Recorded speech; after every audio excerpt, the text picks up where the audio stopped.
Pablo Escobar. To some, his name conjures up images of boundless wealth, sprawling estates, and the power to control life itself.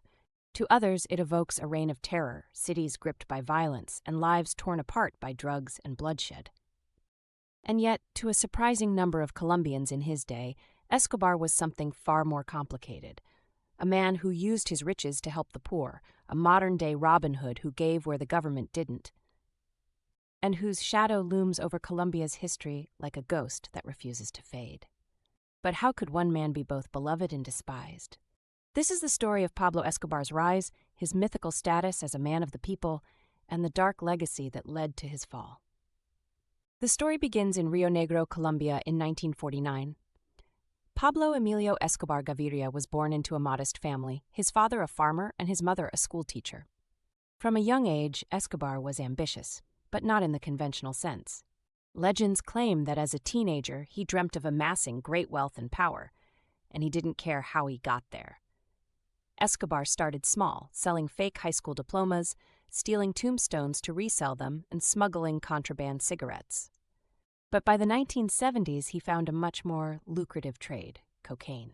At the time, the drug trade wasn't the global juggernaut it would become, but Escobar saw the potential. His vision was clear. Develop a manufacturing pipeline from the coca fields of Colombia, process the product, and export it to the booming U.S. market. Demand skyrocketed, and Escobar seized the moment, building what became the infamous Medellin cartel. By the 1980s, his organization controlled up to 80% of the cocaine smuggled into the United States, earning him billions in profits. At the height of his power, Escobar was making an estimated $420 million a week. Forbes even listed him as one of the world's richest men.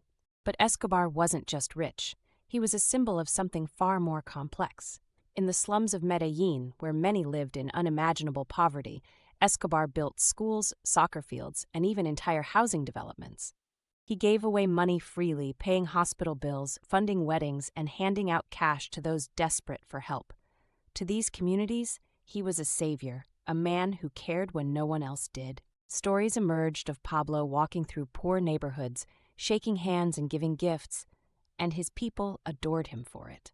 His generosity earned him the nickname El Patrón del Pueblo, or the boss of the people. But there was more behind this Robin Hood image than sheer altruism. Escobar understood the power of loyalty. The poor weren't just grateful.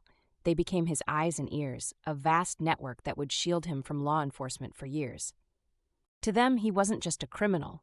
He was a hero who took what he wanted from the corrupt elites and shared it with the forgotten masses.